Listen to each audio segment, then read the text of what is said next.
एक बार की बात है, एक बहुत बड़ी आर्ट गैलरी ने कॉन्टेस्ट डिक्लेयर किया। उसमें उन्होंने अनाउंस किया कि जो भी पेंटर पीस को डिपिक्ट करने वाली वर्ल्ड की सबसे अच्छी पेंटिंग बनाएगा उसको $10 मिलियन का इनाम मिलेगा। यह बात पूरी दुनिया में फैल गई और पूरी दुनिया से हजारों पेंटर्स ने अपनी अपनी पेंटिंग भेजी उस कॉन्टेस्ट में पार्टिसिपेट करने के लिए। उन हजारों पेंटिंग्स में से जो इस कॉन्टेस्ट के जजेस थे उन्होंने फाइनली 100 पेंटिंग्स को शॉर्टलिस्ट किया और उन 100 पेंटिंग्स की एक एग्जीबिशन लगाई। उस एग्जीबिशन में इन सारे पेंटर्स को तो इनवाइट किया ही किया, साथ ही साथ मीडिया वाले भी बैठे हुए थे और मीडिया वालों के साथ हजारों लोगों की भीड़ भी जमा थी। क्योंकि प्राइज अमाउंट इतना बड़ा था तो सबका इंटरेस्ट था ये जानने में कि कौन जीतेगा, कि वो पेंटिंग कैसी होगी और कौन वो पेंटर होगा जिसको इतना बड़ा अमाउंट मिलेगा। फाइनली वो दिन आ ही गया। वहां पर सारी ही पेंटिंग्स देखने लायक थी और एक से बढ़कर एक थी। उसमें से कुछ पेंटिंग्स थी जहां पर सबसे ज्यादा भीड़ थी। जैसे एक पेंटिंग थी जहां पर एक बिल्कुल साफ पानी की नदी बह रही थी, जिसके पीछे कुछ पहाड़ थे, उसके ऊपर बर्फ जमी हुई थी और पीछे से सनराइज हो रहा था। एक और पेंटिंग थी जहां पर पेंटर ने पीस को डिपिक्ट किया था फुल मून नाइट के थ्रू, यानी कि एक बिल्कुल पीसफुल लेक थी जिसका पानी बिल्कुल स्टिल था, इतना स्टिल कि उसके अंदर आप रिफ्लेक्शन देख सकते थे आसपास में जो भी कुछ था उसका, बिल्कुल एक मिरर की तरह। और बिल्कुल डार्क आसमान में कुछ तारे चमक रहे थे और एक चांद चमक रहा था। उसके अलावा एक पेंटिंग थी जिसमें बिल्कुल सफेद बादल थे, नीला आसमान था और बिल्कुल हरी हरी घास थी। यानी कि सारी ही पेंटिंग्स ऐसी जिसको देख करके ही मन शांत हो जाए।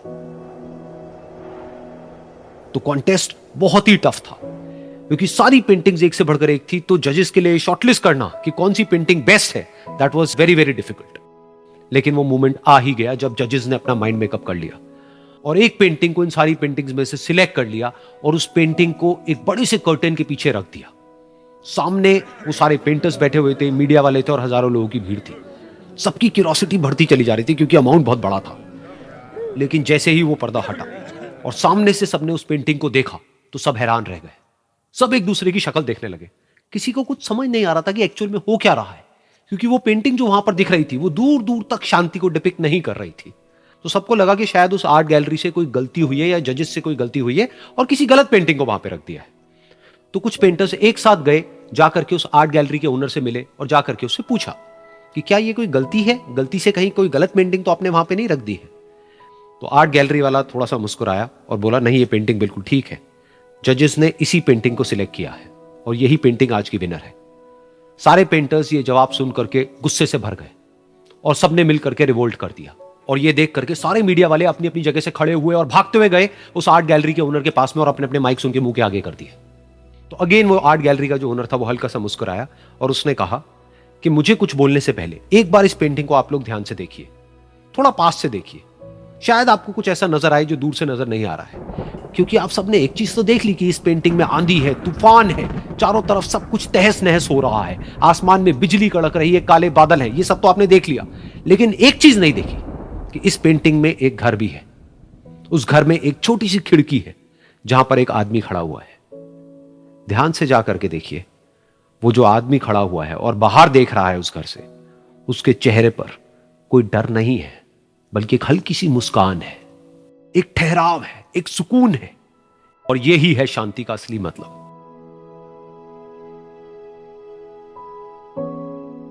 यानी कि शांति का मतलब यह नहीं है कि हमारे बाहर सब कुछ शांत है और फिर हम शांत हैं, क्योंकि वो टेम्पररी है। असली शांति का मतलब यह है कि हमारे बाहर चाहे जो कुछ भी हो रहा हो, हम अंदर से पूरी तरह से शांत हैं, हमारा मन शांत है। क्योंकि जिसका मन शांत नहीं है उसको चाहे आप कितनी भी सुंदर से सुंदर जगह पर ले जाकर के बिठा दो, वो वहां पर भी जाकर के दुखी ही रहेगा। लेकिन दूसरी तरफ से जिसका मन शांत है, उसके बाहर चाहे कुछ भी हो रहा हो, चाहे मौसम कैसा भी हो, चाहे उसके आसपास में सब कुछ तहस नहस हो रहा हो, तूफान हो, लेकिन वो अंदर से बिल्कुल शांत रहेगा। और यही है शांति का असली मतलब।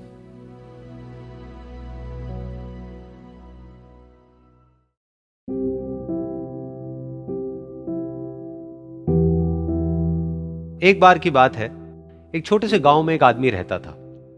उसके घर के पास में एक पहाड़ था जहां पर वो रोज सुबह जाता, उस पहाड़ पर थोड़ी देर के लिए वो बैठता, फिर वापस आ जाता। तो रोज की तरह वो सुबह सुबह जा रहा था। पीछे से उसका छोटा सा बेटा आया, उसने आकर के उसका हाथ पकड़ लिया और कहा कि आज मैं भी आपके साथ चलूंगा। उसने पहले तो उसको थोड़ा सा समझाया और मना किया, कहा कि जो रास्ता है वो बहुत ही छोटा है और चढ़ाई बहुत ज्यादा है, तो तुम मेरे साथ नहीं चल पाओगे। लेकिन फिर जब उस बेटे ने जिद करी तो पिता मान गया। तो दोनों पहाड़ पर चढ़ने लगे। पिता ने बेटे का हाथ कस के पकड़ा हुआ था। लेफ्ट साइड में पहाड़ थे, राइट साइड में खाई थी और रास्ता बहुत ही छोटा था। और वो पहाड़ की चोटी तक पहुंचने ही वाले थे, तभी रास्ते में एक बड़ा सा पत्थर आया। क्योंकि पिता उस रास्ते पर रोज आता था तो उसको पता था कि वहां पे पत्थर है, तो वो साइड से निकल गया। लेकिन जो बेटा था उसका ध्यान कहीं और था, तो उसका घुटना जा करके उस बड़े से पत्थर पर टकरा गया। तो फिर उस बच्चे के मुंह से एक चीख निकली, और जैसे ही वो चीखा उसकी आवाज उन पहाड़ों में गूंजने लगी। इससे पहले उस बच्चे ने कभी भी अपनी आवाज की गूंज नहीं सुनी थी, तो उसे समझ नहीं आया कि क्या हो रहा है। वो अंदर से थोड़ा सा घबरा गया। उसे लगा कि शायद कहीं कोई है जो छुप करके उसको देख रहा है और उसका मजाक उड़ा रहा है। फिर उस बच्चे ने बोला, कौन हो तुम? कौन हो तुम? तो जब उस बच्चे ने इस गूंज को सुना, उसे गुस्सा आ गया। उसे लगा कि कौन है ये जो मेरा मजाक उड़ाए चले जा रहा है। फिर उसने गुस्से से कहा, मैं तुम्हें छोड़ूंगा नहीं। और फिर जैसे ही उसने इस गूंज को सुना, वो घबरा गया। उसके पिता समझ गए थे कि क्या हो रहा है। उसने अपने पिता का हाथ कस के पकड़ लिया और उनसे पूछा, कौन है ये जो मुझे इतना तंग कर रहा है? कौन है ये जो मुझे इतना डरा रहा है? तो उसके पिता थोड़ा सा मुस्कुराए और उन्होंने खाई की तरफ देखा और जोर से बोला, मैं तुमसे बहुत प्यार करता हूं। ये सुनकर वो बच्चा हैरान हो गया। उसे समझ नहीं आया कि हो क्या रहा है, कि वही इंसान जो उसका मजाक उड़ा रहा है और उसको तंग कर रहा है, वो उसके पिता को बोल रहा है कि मैं तुमसे बहुत प्यार करता हूं। तो उसके पिता ने अपने बेटे को देखा और वो समझ गए कि उसके मन में क्या चल रहा है। और फिर दोबारा उन्होंने बोला, तुम बहुत अच्छे हो। और ये सुनकर उनका बेटा भी थोड़ा सा मुस्कुराया और पूछा अपने पिता से कि ये क्या हो रहा है। और फिर उसके पिता ने अपने बेटे को समझाया, ये जो आवाज तुम सुन रहे हो ना, ये किसी और की नहीं है, ये तुम्हारी ही आवाज है जो कि पहाड़ों में गूंज रही है और तुम्हें अपनी ही आवाज सुनाई दे रही है। जैसा तुम बोलते हो ठीक वैसा ही तुम्हें सुनाई देता है। अगर तुम गुस्से से कुछ कहोगे तो पलट करके जो आवाज आएगी उसमें भी गुस्सा होगा, लेकिन अगर तुम कुछ अच्छा कहोगे तो वो आवाज भी अच्छी होगी। बिल्कुल इसी तरह से हमारी जिंदगी में भी होता है। जैसा तुम अपने मन में इस जिंदगी के बारे में सोचते हो, ये जिंदगी तुम्हारे लिए बिल्कुल वैसी ही हो जाती है। अगर तुम मन ही मन अपने आप को ये बोलते रहोगे कि मेरी जिंदगी तो बहुत ही बुरी है, तो तुम्हारी जिंदगी सच में बुरी हो जाएगी। और अगर तुम अपनी जिंदगी से प्यार करोगे तो तुम्हारी जिंदगी भी तुमसे प्यार करेगी। ये बात उस बच्चे के दिमाग में घर कर गई और फिर वो दोनों उस पहाड़ की चोटी पर गए। लेकिन बच्चे के दिमाग में यही बात घूम रही थी। और फिर वो बच्चा खिलखिला के हंसा और उसने अपने दोनों हाथ खोले और अपनी पूरी ताकत से बोला, मैं तुमसे बहुत प्यार करता हूं।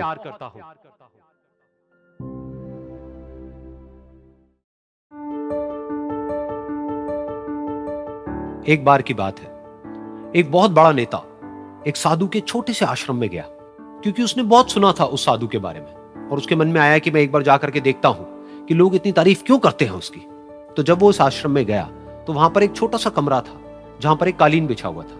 वहां पर कुछ लोग बैठे हुए थे नीचे और साधु जी सामने बैठे हुए थे। कुछ सवाल जवाब चल रहा था। तो जैसे ही वो अंदर गया, वो अकेला नहीं था, उसके साथ में 4 बॉडीगार्ड्स भी थे। और उसको ये आदत थी कि जहां पर भी वो जाता था लोग अपनी जगह से खड़े हो जाते थे, उसकी तरफ देखते थे, हाथ जोड़ते थे, अपना सर झुकाते थे। लेकिन यहां पर ऐसा कुछ भी नहीं हुआ। साधु ने उसकी तरफ देखा तक नहीं, क्योंकि वो साधु किसी के सवाल का जवाब दे रहे थे। लेकिन नेता को इस बात पे गुस्सा आ गया। नेता को लगा कि ये मेरी बेइज्जती है। तो उस नेता ने साधु की बात को बीच में ही काटते हुए थोड़ा गुस्से से कहा, मैं आपसे कुछ कहना चाहता हूं। साधु ने उसकी तरफ देखा और बोले, आप थोड़ी देर रुकिए, पहले मैं इनके सवाल का जवाब दे लूं, उसके बाद में मैं आपसे बात करूंगा। तब तक अगर आप चाहें तो आप बैठ सकते हैं। बस साधु का इतना कहने की देर थी। नेता का चेहरा गुस्से से लाल हो गया और फिर उसने अपना सारा गुस्सा उस साधु के ऊपर निकाल दिया। अभी तक वो नेता बहुत ही तमीज से बात कर रहा था, यानी कि आप कह करके बात कर रहा था। अब वो तू तड़ाक पे उतर आया। नेता ने उस साधु को कहा, तुझे पता भी है मैं कौन हूं और तू किससे बात कर रहा है? साधु ने उसकी तरफ देखा और कहा, मुझे इससे कोई फर्क नहीं पड़ता कि आप कौन हैं, लेकिन आप जो कोई भी हैं, अगर आप चाहते हैं कि मैं आपके सवाल का जवाब दूं या आपसे बात करूं तो आपको कुछ देर रुकना होगा। और साधु के ये कहते ही नेता गुस्से से पागल हो गया और वहीं सबके सामने चीखने चिल्लाने लग गया, अब मैं तुझे तेरी असली औकात दिखाऊंगा। तूने मुझसे पंगा लेकर के ठीक नहीं किया है। तुझे पता भी है मैं तेरे बारे में क्या सोचता हूं। साधु ने फिर से उसकी तरफ देखा और बड़े ही प्रेम से कहा कि मुझे इससे कोई फर्क नहीं पड़ता है कि आप मेरे बारे में क्या सोचते हैं। आप जो चाहे वो मेरे बारे में सोच सकते हैं। फिर उस नेता ने बोला कि तू चाहे सुनना चाहता है या नहीं, लेकिन मैं तुझे बताऊंगा यही सबके सामने कि मैं तेरे बारे में क्या सोचता हूं। तू एक बहुत ही घटिया इंसान है। तू कोई साधु नहीं है, तू एक ढोंगी है, पाखंडी है, और यहां पर जितने भी लोग बैठे हैं उन सबको बेवकूफ बना रहा है। तेरा बस एक ही मकसद है कि इन लोगों की जेब में जितना भी पैसा है वो सब तेरे पास में आ जाए। तू अपने फायदे के लिए इन लोगों का इस्तेमाल कर रहा है, और अब मैं तुझे नहीं छोड़ने वाला, तेरा पर्दाफाश करके रहूंगा पूरी दुनिया के सामने। लेकिन उसके इतना बोलने के बाद भी उस साधु के चेहरे पर हल्की सी मुस्कान बनी ही रही। ये देखकर वो और तिल मिला गया और उसने कहा, अब बहुत हुआ, अब मैं यहां एक मिनट भी नहीं रुकने वाला, लेकिन अभी भी तेरे पास में मौका है। अगर मुझसे माफी मांगनी है या मुझसे कुछ कहना है तो कह सकता है। इतना सब होने के बाद भी साधु बिल्कुल शांत था और उनके चेहरे पर एक मुस्कान थी।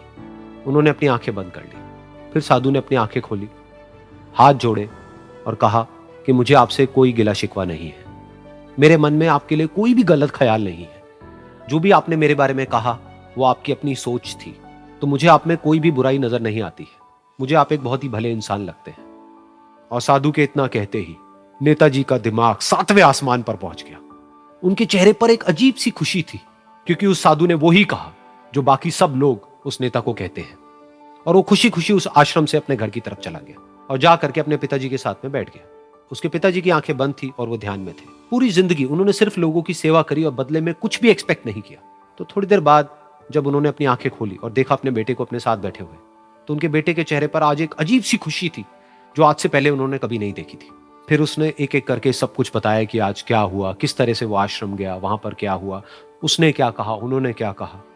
तो जब इसके पिताजी ने पूरी बात सुनी तो थोड़ा सा मुस्कुराए और अपने बेटे को देख करके बोले कि उन्होंने तुम्हारी तारीफ नहीं करी है, क्योंकि उन्होंने वो नहीं कहा कि जो तुम हो, उन्होंने वो कहा कि जो वो खुद है।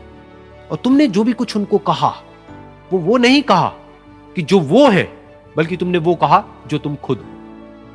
यही बात वेदों में भी कही गई है, यथा दृष्टि तथा सृष्टि। ये दुनिया तुम्हें वैसी नहीं दिखती है जैसी कि ये दुनिया है। ये दुनिया तुम्हें वैसी दिखती है जैसे तुम खुद हो। जिसकी नजर जैसी है उसके लिए ये दुनिया वैसी ही है। तो अगर तुम अपनी दुनिया को बदलना चाहते हो तो उसका सिर्फ एक तरीका है, अपनी नजर को बदलो।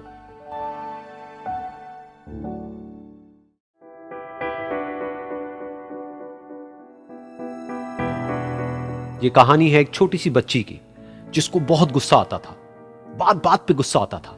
और जब उसको गुस्सा आता था तो वो ये नहीं देखती थी कि उसके सामने कौन है, और जो उसके मन में आता था वो सब बोल देती थी। कई कई बार तो वो कुछ चीजें उठाती और जमीन पे फेंकती और तोड़ देती। तो उसके माँ बाप बहुत परेशान हो गए, उनको समझ नहीं आ रहा था कि वो क्या करें। उन्होंने बहुत कोशिश करी उस बच्ची को समझाने की अलग अलग तरीके से, लेकिन वो बच्ची समझ ही नहीं रही थी। फिर एक दिन उसकी माँ ने उसकी ट्यूशन टीचर से बात करी, क्योंकि ट्यूशन टीचर ही एक ऐसी थी जिसकी कि वो बात सुनती थी। तो उसकी टीचर ने उसकी माँ की सारी बातों को सुना और उनको बोला कि आप चिंता मत करो, आने वाले कुछ दिनों के अंदर अंदर ही इस बच्ची का गुस्सा पूरी तरीके से खत्म हो जाएगा। उसकी माँ को समझ नहीं आया, लेकिन फिर भी उन्होंने कहा कि कोशिश करने में क्या जाता है। फिर उस दिन रोज की तरह जब वो टीचर आई और वो क्लास शुरू होने वाली थी, तो उसकी टीचर ने उस बच्ची से कहा कि आज हम पढ़ाई नहीं करेंगे, आज हम एक गेम खेलेंगे। तो बच्ची ये सुन करके बहुत खुश हो गई। फिर टीचर उस बच्ची के साथ में उस घर के पीछे एक दीवार के पास में जाकर के खड़ी हो गई, और उस टीचर ने उस बच्ची को कहा कि गेम ये है कि अब जब भी तुम्हें गुस्सा आए तुम्हें कील लेनी है और यहां पर आकर के इस दीवार में गाड़ देनी है, थोड़ी सी, जितनी हो सके। फिर उस बच्ची ने टीचर से पूछा, लेकिन इससे क्या होगा? तो टीचर ने कहा कि जब ये गेम खत्म हो जाएगी तो तुम्हें एंड में एक प्राइज मिलेगा। फिर उस बच्ची ने बिल्कुल वैसा ही किया जैसे कि उस टीचर ने कहा था, यानी कि अब उसको जब भी गुस्सा आता तो वो जाती और जा करके एक कील उस दीवार में गाड़ देती। तो जैसा कि उस लड़की को बहुत गुस्सा आता था, तो पहले ही दिन वहां पर 10 से ज्यादा कीलें गड़ गई। लेकिन उन कीलों को गाड़ने के लिए उसको बार बार पीछे जाना पड़ता और जा करके उस कील को गाड़ना पड़ता। तो उसके दिमाग में आया कि जितनी मेहनत मैं लगाती हूं उस कील को गाड़ने में, उससे कम मेहनत में मैं अपने गुस्से को कंट्रोल कर सकती हूं। अगले दिन 8 कीलें गड़ी, उसके अगले दिन 6, फिर 4, फिर 3, फिर 2, फिर 1। फिर एक ऐसा भी दिन आया जब एक भी बार उसको गुस्सा नहीं आया और एक भी कील उस दीवार में नहीं गड़ी, और वो बच्ची बहुत खुश हो गई। खुशी खुशी वो अपनी टीचर के पास में गई और जाकर के उनको बताया कि देखो मैम, आज मैंने एक भी कील उस दीवार में नहीं गाड़ी है, क्योंकि मेरे को एक बार भी गुस्सा नहीं आया है। तो मैम ने उसको थोड़ी सी शाबाशी दी और मैम उसके साथ में उस दीवार के सामने जाकर के खड़ी हो गई। अब मैम ने उस बच्ची को कहा कि गेम अभी खत्म नहीं हुई है, अब तुम्हें क्या करना है कि जिस भी दिन तुमको बिल्कुल भी गुस्सा नहीं आता है, उस दिन के एंड में तुम एक कील को इस दीवार से निकाल दोगी। तो बच्ची ने वैसा ही किया, लेकिन क्योंकि कीलें बहुत ज्यादा थी तो 1 महीने से भी ज्यादा टाइम लग गया उन सारी कीलों को बाहर निकलने में। लेकिन एक दिन ऐसा भी आया जब सारी कीलें उस दीवार से बाहर निकल गई। फिर वो बच्ची बहुत ही खुश होकर के अपनी टीचर के पास में गई और जाकर के बोला कि अब उस दीवार में एक भी कील नहीं है। तो उसकी टीचर उस बच्ची के साथ में उस दीवार के सामने जाकर के खड़ी हुई। उसने देखा कि एक भी कील नहीं है दीवार में। फिर उसको उसकी एक फेवरेट चॉकलेट गिफ्ट करी और बोला कि तुम इस प्राइज को जीत गई हो। बच्ची बहुत ही खुश हो गई। फिर टीचर ने उस बच्ची से पूछा कि क्या तुमको इस दीवार में कुछ नजर आ रहा है? तो बच्ची ने कहा, नहीं मैम, इसमें तो कुछ भी नहीं है, सारी कीलें निकल चुकी हैं। तो उस टीचर ने कहा, एक बार ध्यान से देखो, शायद कुछ नजर आए। तो उस बच्ची ने दोबारा देखा और कहा, वो जो कीलें मैंने गाड़ी थी उसके कुछ निशान मुझे नजर आ रहे हैं दीवार में। जब बच्ची ने ये देख लिया, फिर उसकी मैम ने उस बच्ची को कहा, जैसे तुमने इस दीवार में कील गाड़ी और अब तुम उस कील को तो निकाल सकती हो लेकिन उसके निशान को नहीं मिटा सकती, ठीक इसी तरह से होता है जब तुम गुस्सा करती हो। जब तुम गुस्सा करती हो अपने माँ बाप पे या किसी पे भी, तो उनके दिल पर चोट लगती है, उनको दर्द होता है और वहां पर एक निशान रह जाता है। उस निशान को तुम चाह करके भी हटा नहीं सकती, फिर चाहे तुम उनसे जितना मर्जी माफी मांग लो। ये सुनकर बच्ची को अपनी गलती का एहसास हुआ और वो रोने लगी और वो भागती हुई गई और अपनी माँ के पास में जाकर के उनसे गले लग गई और अपनी माँ को बोली कि मम्मा, मैं आज के बाद कभी गुस्सा नहीं करूंगी, मुझे समझ आ गया है मैंने क्या गलती करी। और उस दिन के बाद उस बच्ची ने कभी गुस्सा नहीं किया।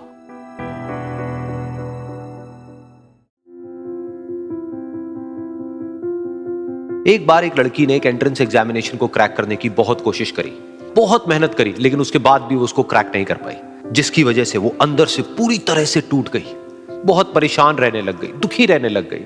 उसके पिता से अपनी बेटी की यह हालत देखी नहीं गई। फिर उन्होंने एक दिन अपनी बेटी को बुलाया और उन्होंने अपनी बेटी को कहा कि तुम मेरे साथ एक बार किचन में चलो, मुझे तुम्हें कुछ दिखाना है।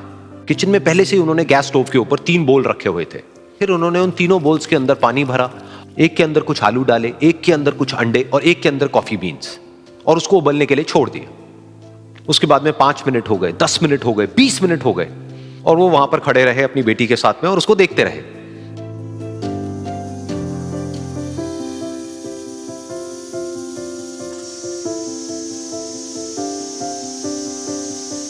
तो बेटी अंदर से थोड़ी सी इरिटेट होने लग गई, कहती है क्या कर रहे हो आप? तो उसके पिता ने कहा कि सिर्फ 1 मिनट और रुको, तुमको सब समझ आ जाएगा। फिर उसके बाद में एक एक करके उन्होंने गैस स्टोव को बंद किया और जो पहला बोल था उसमें से आलू निकाले और निकाल करके एक प्लेट पे रख दिए। दूसरे बोल में से उन्होंने वो अंडे निकाले और निकाल करके एक और प्लेट में रख दिए और तीसरे बोल में से जो कॉफी थी उसको छान करके एक कप के अंदर भर दिया और वो वहीं सामने स्लैब पे रख दिया और अपनी बेटी से पूछा कि तुम्हें क्या दिख रहा है? तो उनकी बेटी को थोड़ा सा गुस्सा आ गया। उसने कहा कि इसमें देखना क्या है, एक में आलू है, एक में अंडे हैं और एक में कॉफी है। तो उसके पिता ने कहा कि एक बार इनको छू करके देखो, शायद तुम्हें कुछ समझ आए। तो उसने सबसे पहले आलूओं को छुआ, तो जब उसको छुआ और थोड़ा सा दबाया तो वो बिल्कुल सॉफ्ट हो चुके थे। तो उसके बाद में उसके पिता ने उन अंडों को तोड़ा तो वो हार्ड थे।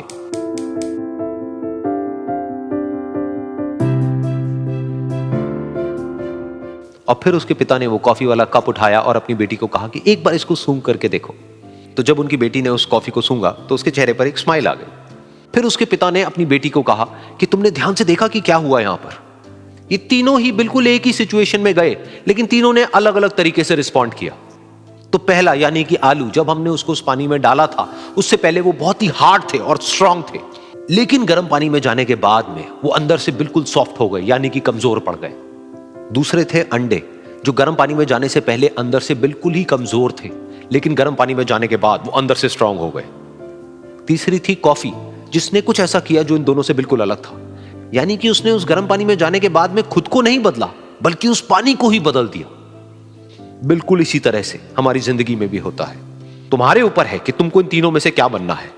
एक, आलू के जैसा, यानी कि जब तुम्हारी जिंदगी में कोई मुश्किल आए तो तुम अंदर से पूरी तरह से टूट जाओ, यानी कि कमजोर पड़ जाओ।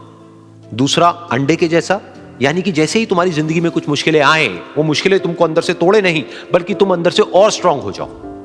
या फिर तीसरा, यानी कि कॉफी के जैसा, मतलब कि जब तुम्हारी जिंदगी में कुछ मुश्किलें आए तो तुम ना सिर्फ उन मुश्किलों का डट करके सामना करो बल्कि अपनी जिंदगी को ही बदल दो।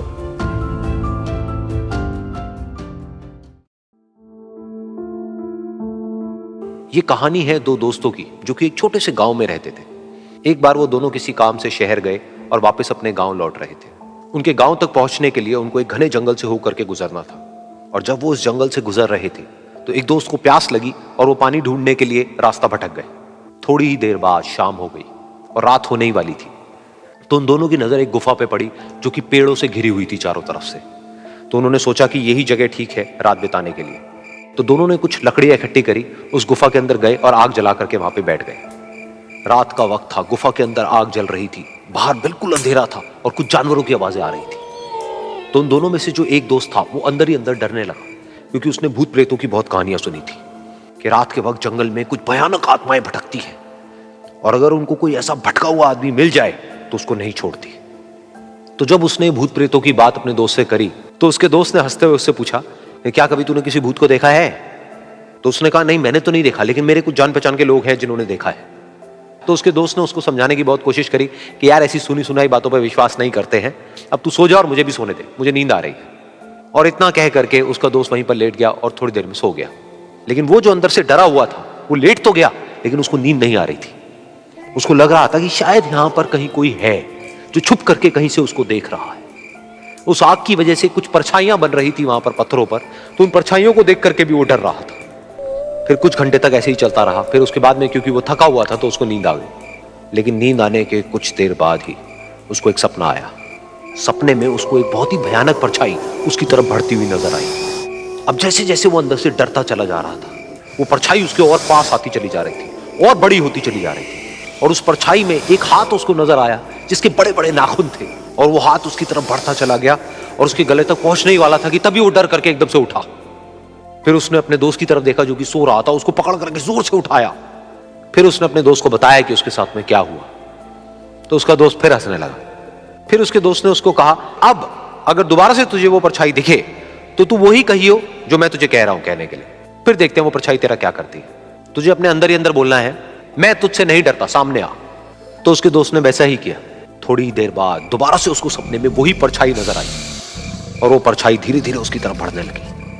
लेकिन इस बार वो उस परछाई से डरा नहीं, बल्कि अपनी पूरी हिम्मत जुटा करके उसने वो ही कहा, मैं तुझसे नहीं डरता, सामने आ। मैं तुझसे नहीं डरता, सामने आ। मैं तुझसे नहीं डरता, सामने आ। जैसे जैसे वो ये बोलने लगा, वो परछाई छोटी होने लगी और उससे दूर होने लगी। वो बोलता रहा, वो परछाई छोटी होती रही और धीरे धीरे वो परछाई दिखनी बंद हो गई।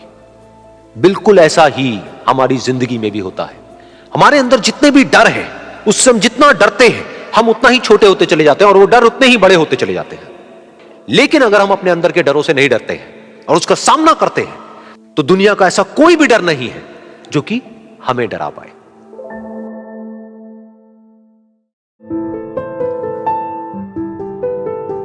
एक बार की बात है, कुछ साइंटिस्ट ने मिलकर के एक बहुत ही इंटरेस्टिंग एक्सपेरिमेंट किया। उन्होंने क्या किया कि एक बहुत बड़ा सा पिंजरा लिया, उसके अंदर 5 बंदरों को रख दिया और वहां पर एक सीढ़ी लगा दी। उस सीढ़ी के टॉप पर कुछ केले रख दी। फिर उन साइंटिस्ट ने क्या किया कि जैसे ही कोई भी बंदर उस सीढ़ी पर चढ़ता केलों तक पहुंचने के लिए, तो ऊपर से ठंडे पानी की बारिश करने लग जाते। तो जैसे ही वो ठंडा पानी गिरता उस बंदर के ऊपर जो कि सीढ़ी पर चढ़ रहा था, वो फटाफट से नीचे आता तो पानी बंद हो जाता। फिर दोबारा से कोई और बंदर उस सीढ़ी पर चढ़ता उन केलों तक पहुंचने के लिए, दोबारा से यही होता। दोबारा से ऊपर से ठंडे पानी की बारिश होती, वो बंदर जैसे ही नीचे आता दोबारा से बारिश बंद हो जाती। तो बंदरों ने इसका मतलब यह निकाला कि जैसे ही कोई भी सीढ़ी पर चढ़ता है तो ऊपर से ठंडा पानी गिरता है। फिर उसके बाद में जैसे ही कोई भी बंदर उस सीढ़ी पर चढ़ने की कोशिश भी करता तो बाकी के बंदर सब इकट्ठे होकर के उसको पकड़ते, उसको मारते, उसको पीटते और उसको नीचे गिरा देते। फिर दोबारा कोई कोशिश करता, दोबारा उसके साथ भी ऐसा ही होता। फिर उन साइंटिस्ट ने क्या किया कि उन 5 बंदरों में से एक बंदर को उस पिंजरे में से निकाला और उसकी जगह एक नए बंदर को उस पिंजरे के अंदर डाल दिया। अब उस बंदर को नहीं पता था कि यहां पर क्या खेल चल रहा है। उसको जैसे ही सीढ़ी के ऊपर वो केले नजर आए, वो फटाफट से उस सीढ़ी के ऊपर चढ़ने लगा। अब की बार साइंटिस्ट ने कोई बारिश नहीं करी, लेकिन फिर भी जो बाकी के बंदर थे उन्होंने इसको पकड़ा, सीढ़ी से नीचे उतारा और मारने पीटने लग गए। इस बंदर को समझ नहीं आया कि मेरे को क्यों मारा जा रहा है, तो उसने दोबारा कोशिश करी। जैसे ही उसने दोबारा कोशिश करी, दोबारा से उन 4 बंदरों ने वही किया। तो अब इस नए बंदर के दिमाग में क्या बैठ गया कि सीढ़ी पर चढ़ना मना है, अगर सीढ़ी पर चढ़ते हैं तो मार पड़ती है। उस सीढ़ी पर चढ़ना क्यों मना है और क्यों मार पड़ती है वो उसको नहीं पता था, बट उसके दिमाग में ये बैठ गया कि इस सीढ़ी पर नहीं चढ़ना है, ना किसी को चढ़ने देना है।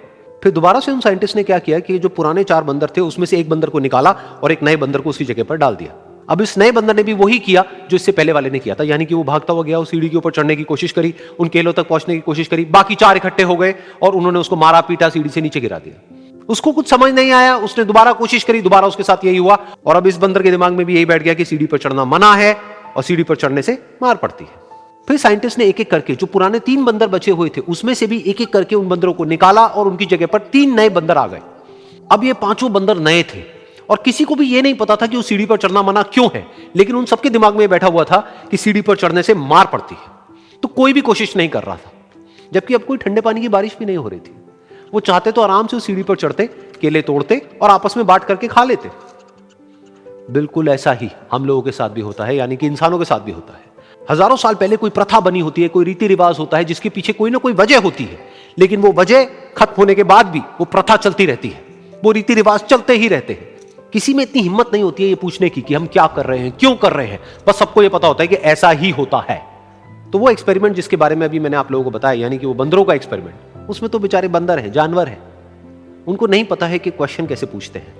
लेकिन अगर हम इंसान होने के बावजूद भी क्वेश्चन ना करें तो हमारे में और जानवरों में क्या फर्क है, सोचिए।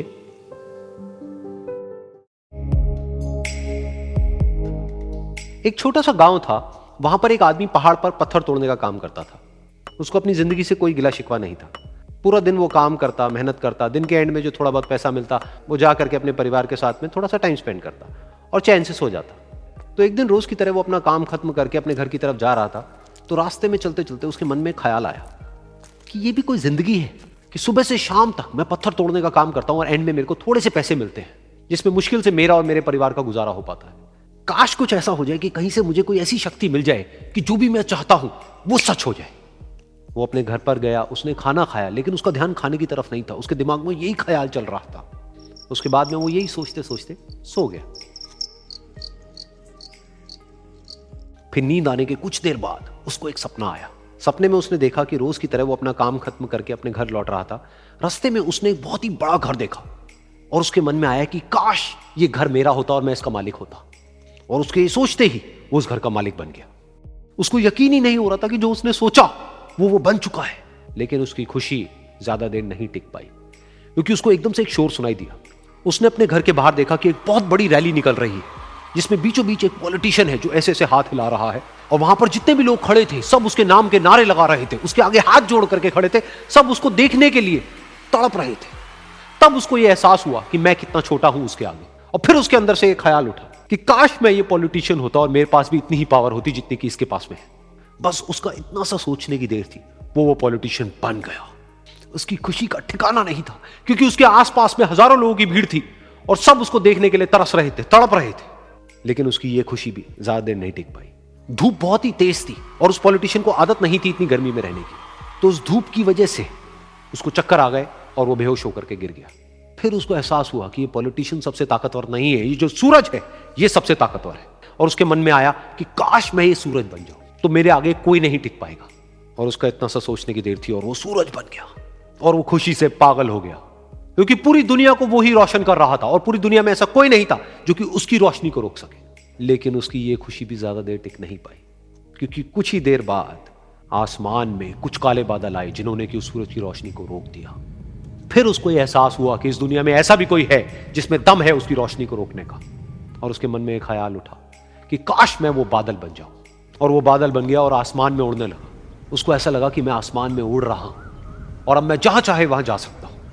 लेकिन कुछ देर बाद वहां पर एक बहुत तेज हवा का झोंका आया जो कि उन बादलों को उड़ा करके ले गया। अब फिर उसे ये समझ आया कि ये जो बादल हैं वो सूरज की रोशनी को तो रोक सकते हैं, लेकिन हवा को नहीं रोक सकते। ये हवा उनको बहा करके ले जाती है।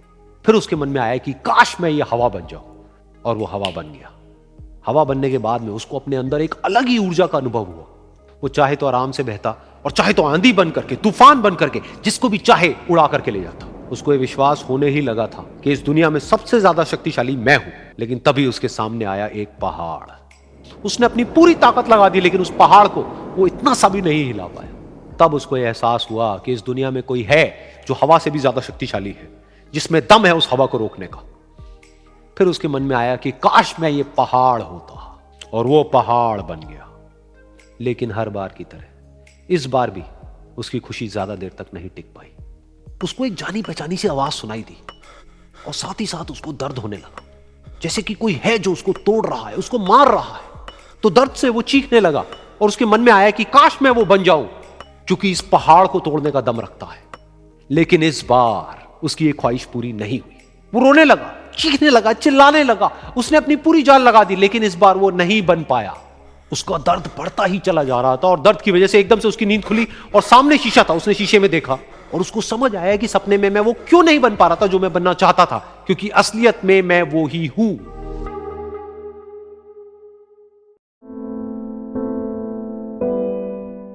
ये कहानी है दो दोस्तों की, और उनकी दोस्ती की शुरुआत हुई थी अभी कुछ दिन पहले हॉस्पिटल के कमरे से, जहां पर वो दोनों एडमिट थे।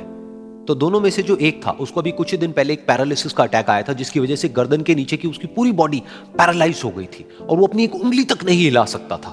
और पूरे दिन जो भी नर्स उसके पास में आती, वो उसको एक ही बात कहता कि मुझे कोई ऐसा इंजेक्शन दे दो जिससे कि मैं मर जाऊं, अब मैं और जीना नहीं चाहता, ऐसी जिंदगी का मैं क्या करूंगा। तो उसका जो दोस्त था उस कमरे में, क्योंकि वो चल फिर सकता था, तो रोज सुबह और रोज शाम को उस कमरे में एक खिड़की थी, उसके पास में जाकर के खड़ा हो जाता और अपने दोस्त को बताता कि उस खिड़की के बाहर क्या चल रहा है। बिल्कुल नीला आसमान है, सफेद बादल है, हल्की हल्की हवा चल रही है और कुछ पंछी उड़ रहे हैं। एक बहुत ही सुंदर बीच है जहां पर कुछ बच्चे मिट्टी के घरौंदे बना रहे हैं। कुछ लोग हैं जो वहां पर बैठे हुए बस समुद्र की लहरों को देख रहे हैं। कुछ लोग जॉगिंग कर रहे हैं, कोई एक्सरसाइज कर रहा है, कोई पतंग उड़ा रहा है। वहां पर एक आइसक्रीम की स्टॉल है जहां पर कुछ लोग आकर के आइसक्रीम खा रहे हैं। और सनसेट के टाइम पे जो पानी है वो पूरा गोल्डन हो जाता है और चमकने लगता है। तो शुरू में तो जब उसने वो सब बताना शुरू किया तो उसके दोस्त के ऊपर ज्यादा असर नहीं हुआ, लेकिन धीरे धीरे उसके अंदर जीने की चाह जागने लगी। अब वो सुबह का इंतजार करने लगा कि जल्दी से सुबह हो और मेरा दोस्त मुझे बताए कि आज यहां पर क्या हो रहा है। कुछ दिन तक ऐसे ही चलता रहा। फिर एक दिन जब वो सुबह उठा तो उसने देखा कि सामने वाला बेड खाली है। फिर उसने नर्स को बुलाया और उससे पूछा कि क्या वो डिस्चार्ज हो गया है। तो नर्स ने कहा कि आपको तो उन्होंने बताया होगा, उनके पास कुछ ही दिन बाकी थे और कल रात को ही उनकी डेथ हो गई है। ये सुन करके उसके अंदर की उम्मीद पूरी तरह से टूट गई, क्योंकि सिर्फ उसका दोस्त ही था जिसने उसको बाहर की दुनिया से जोड़ा हुआ था, जिसकी वजह से वो जान पाता था कि बाहर क्या हो रहा है और ये दुनिया कितनी खूबसूरत है। तो कुछ दिन तक तो वो रोता रहा और उसने जीने की चाह छोड़ दी। लेकिन दूसरी ही तरफ से उसके अंदर कहीं ना कहीं एक नई चाह पैदा हुई कि काश मरने से पहले एक बार मैं खुद अपनी आंखों से देखूं इस खिड़की के बाहर कि दुनिया कैसी है। जैसे जैसे उसकी ये चाह बढ़ने लगी, उसको अपने अंदर एक अजीब सी एनर्जी महसूस होने लगी। और फिर एक दिन उसने अपनी पूरी ताकत लगा दी और किसी तरीके से वो बेड से नीचे गिरा और पकड़ पकड़ करके किसी तरह से उस खिड़की तक पहुंचा। फिर उस खिड़की को पकड़ करके वो खड़ा हुआ और खिड़की के बाहर देख लिया। लेकिन खिड़की के बाहर देखते ही वो गुस्से से भर गया। उसने जोर से नर्स को आवाज लगाई और जैसे ही नर्स आई उसने नर्स से पूछा, ये तुमने क्या किया, ये खिड़की के बाहर काली दीवार क्यों खड़ी कर दी। तो नर्स को समझ नहीं आया वो क्या बोल रहा है और वो बोली कि मुझे 5 साल हो गए हैं यहां पर, जब से मैं आई हूं तब से तो ये काली दीवार यहां पर है। तब जाकर के उसको समझ आया कि उसका वो दोस्त उससे झूठ बोल रहा था। और उसने नर्स से पूछा, अगर ये काली दीवार पिछले 5 साल से यहां पर है तो मेरे दोस्त ने मुझसे झूठ क्यों कहा। तो नर्स थोड़ा सा मुस्कुराई और बोली कि मैं ये तो नहीं जानती कि उन्होंने आपसे झूठ क्यों कहा, लेकिन मैं इतना जरूर जानती हूं कि जो भी कुछ उन्होंने आपसे कहा उसी वजह से आप अभी अपने पैरों पर खड़े हैं। तो इस कहानी से हमको यह सीखने को मिलता है कि जो हमारे शब्द हैं, जो हमारे वर्ड्स हैं, जो हम अपने मुंह से बाहर निकालते हैं, उसमें इतनी पावर है जिसकी कोई हद नहीं है। वो किसी आदमी को गिरा भी सकते हैं और उसको उठा भी सकते हैं। तो अब आपके ऊपर है कि आप अपनी इस पावर को यूज करते हो या मिस यूज करते हो।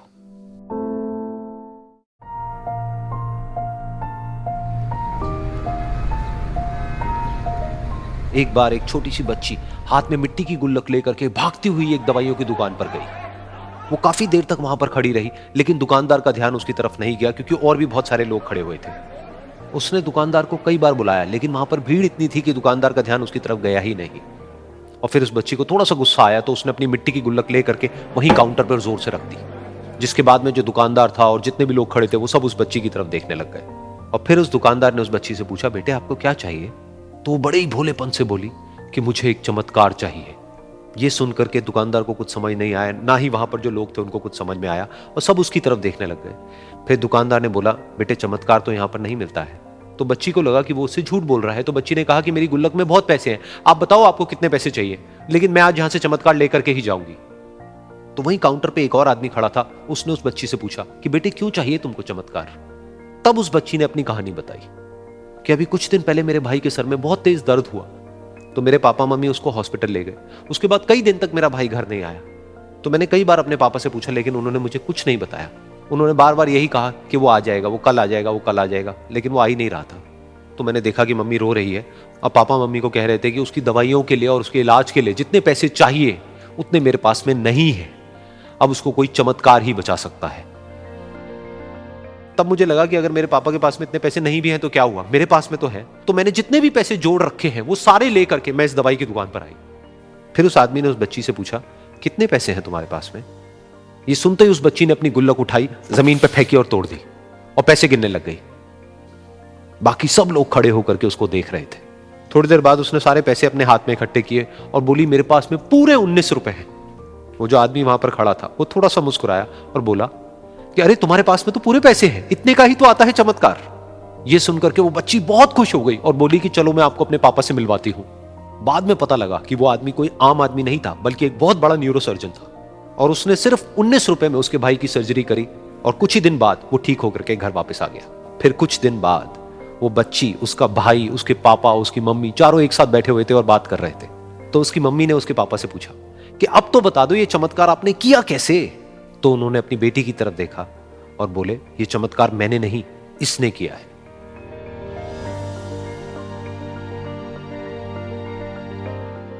तो यहां पर एक बहुत बड़ी बात है जो हम उस छोटी सी बच्ची से सीख सकते हैं कि जिंदगी में कभी कभी ऐसा होता है कि हमको कोई रास्ता नजर नहीं आ रहा होता है और हम लोग हिम्मत हार जाते हैं। तब हमारे अंदर एक बच्चा होता है जो कोशिश करने से कभी भी पीछे नहीं हटता है। वो हार मानने को तैयार नहीं होता है क्योंकि उसको ना शब्द समझ नहीं आता है। वो बच्चा जिसके लिए कुछ भी नामुमकिन नहीं है, क्योंकि वो हर हाल में कोशिश करता ही रहता है।